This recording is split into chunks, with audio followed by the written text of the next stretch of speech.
paper, no? Kayo at least ito paano may laman siya. Pero, you have lot of things to improve, no? When it comes to your paper.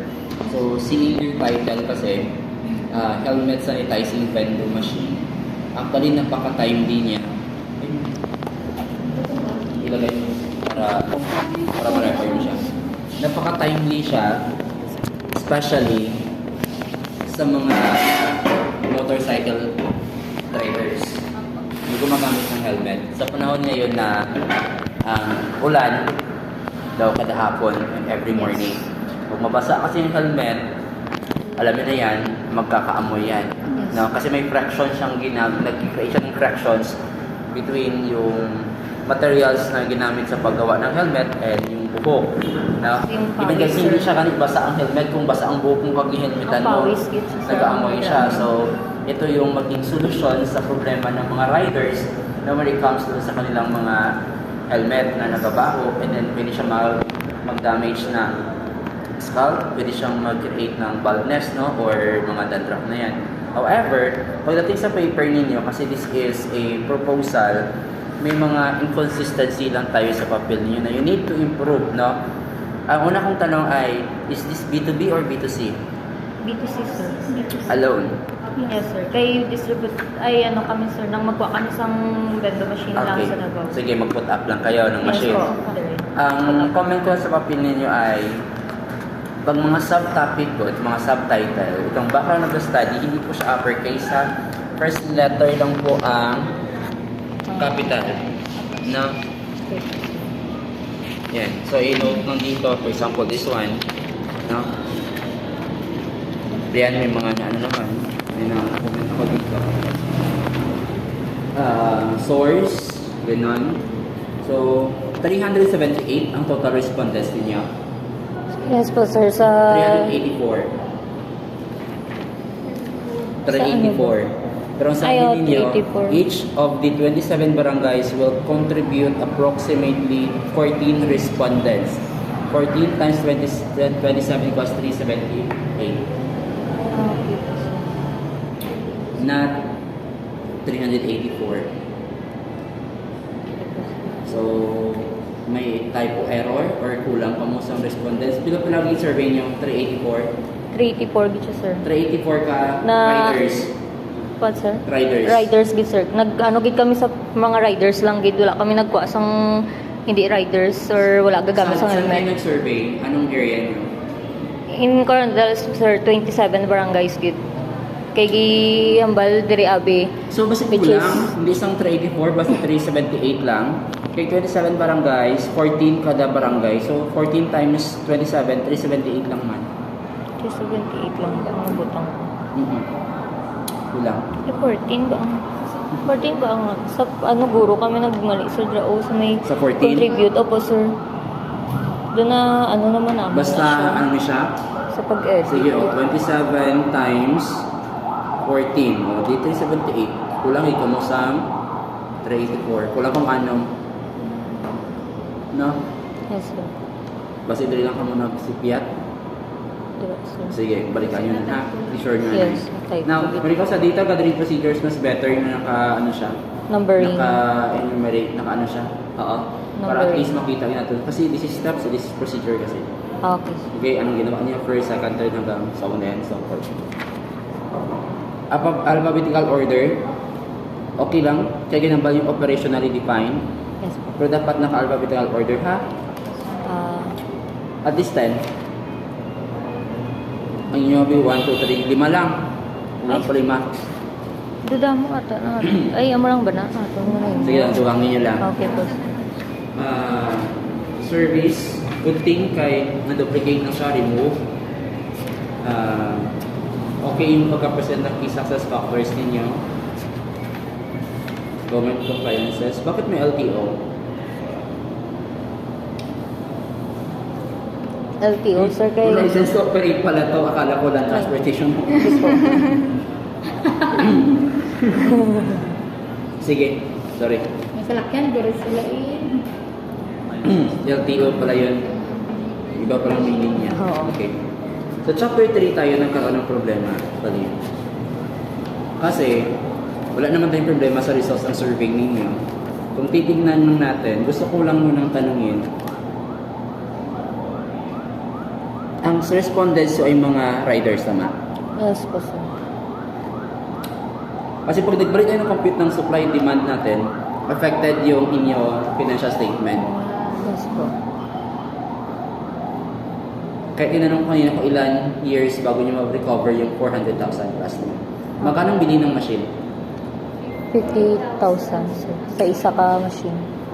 So, bali ni mga 200,000. Yes po, sir. Ay, mo ba? Oh, more or less ang range na Yes po. 200,000. Ngayon, ang total demand is 385. Service, hindi naman siya nag-connect sa 384 din yung or range ko siya, equivalent to or rounded up, ano to siya, sa 385, tama? Yes. No, 385. Tanan sila nag-yes? Yeah, ay, address sa survey, sir. Yes. Oo. Halos sila tanan, nag-yes. yes po. Willing Ang din ano silang is, maggamit.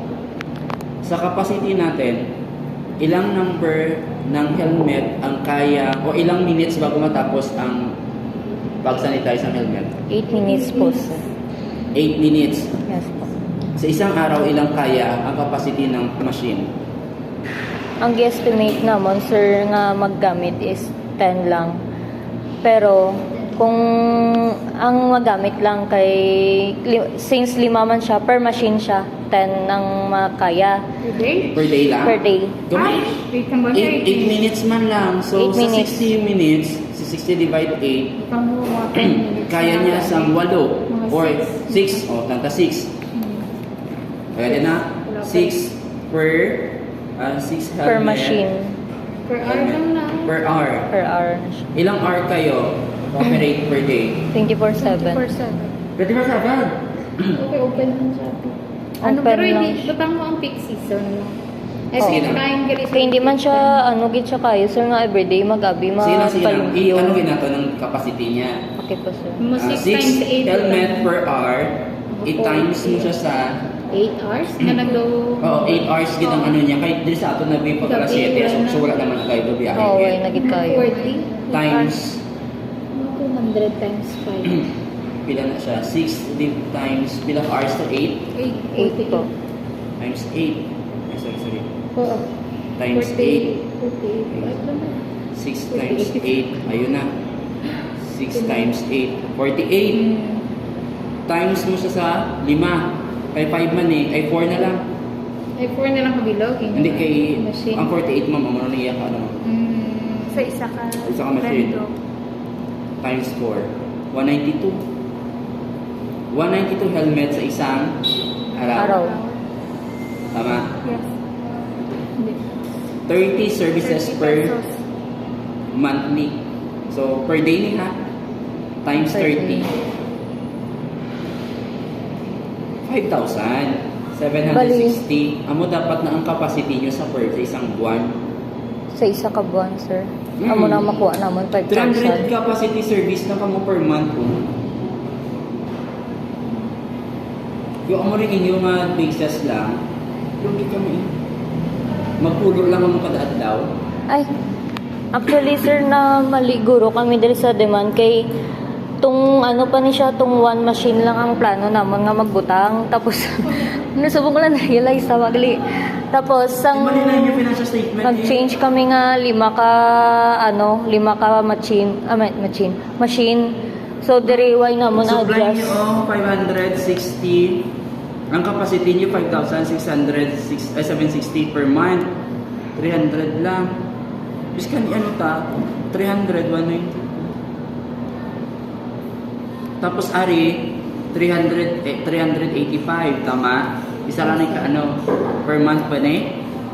Total demand ninyo? Sa amo na siya nga servicer nga nga total demand.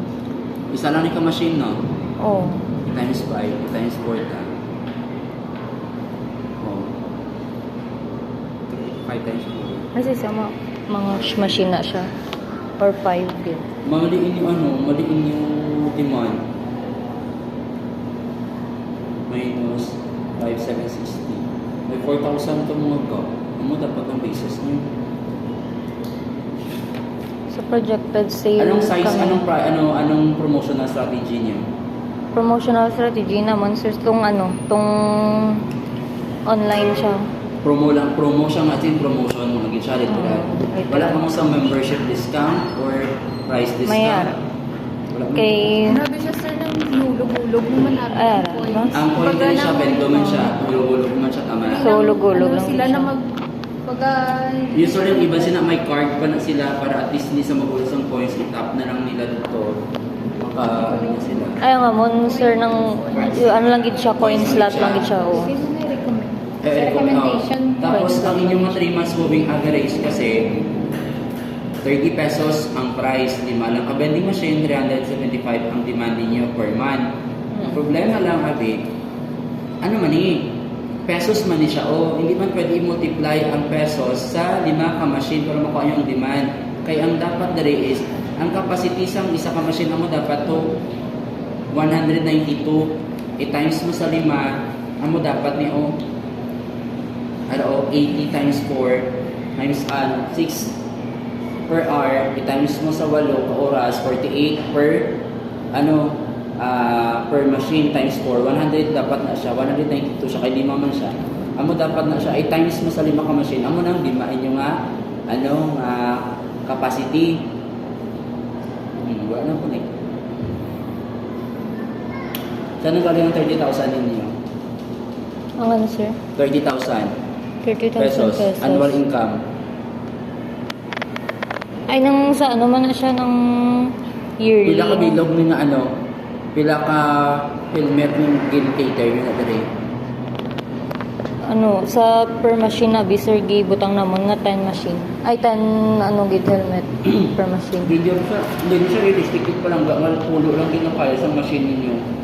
Pulo Ang- lang helmet per day. Hindi man siya sa hindi kaya ay kaya sang machine namon is school. Kaya Oo. din kaya Ang din namon dra is gi-estimate namon nga ang lang maggamit kay hindi man siya sang everyday abi maggamit kagangiban kisa lang maggamit sang helmet sanitizing. So ang ginamon nga 10 lang gid siyang pero sa 5 bali 50 helmet ang makater namon per day ang gi-estimate namon. So kung 50 times 30, Kay kung pila lang to? Hindi Okay, na siya kung times 5 pa ha. Kay max naman ka ng 50. O 50 times 30 pesos. 1.5 lang income mo kada adlaw. ang Times 30. 45,000 naman. Hindi kaya ako nag-match sa Ay. 30,000. ano ba ito itong hambal ni Archie ba? So, Ito sa 370 hindi ito sa 375 ay yung draw 375 30 pesos Oo. times 5. Ay. Machine man na. bali ang makater gali naman sa sir sa per tag sini per machine is 375 sa tanan-tanan. Hindi. Times mo demand mo na niya. Dito mo na sa basis na dahil sa 5 Oo. Okay. Ang inyong income. Times naman siya. Ay, Consistent yung 375 ang demand nyo per month. O 375 per month. Hindi siya 50 lang. O 50 helmet times 30 o 1.5 yapon. 50 helmets mo kaya per day. 10 man lang kada So wala siya nag-connect. Amo naman siya lang ko. Ha? Kaya para ma-connect nyo ang kaya para ma-connect nyo ang financial statement nyo. And diri sa amo na nabudayan ko mo kasi ang in-present nyo abi diri pesos. When we say kasi 3 months moving average sa sales na siya, number na siya unit or number pila ka bilog nga helmet ang makater na siya unit, volume, quantity amo na siya ang sales sabi. Hindi na siya sa income diretso nga ng pesos na siya. okay. Ang abi naman, ang makuha na gid nga profit. Kaya dito na siya mag-reflect sa FS niya. Okay, sige. So, ang job. Ano yun? Ay. Okay. Dapat.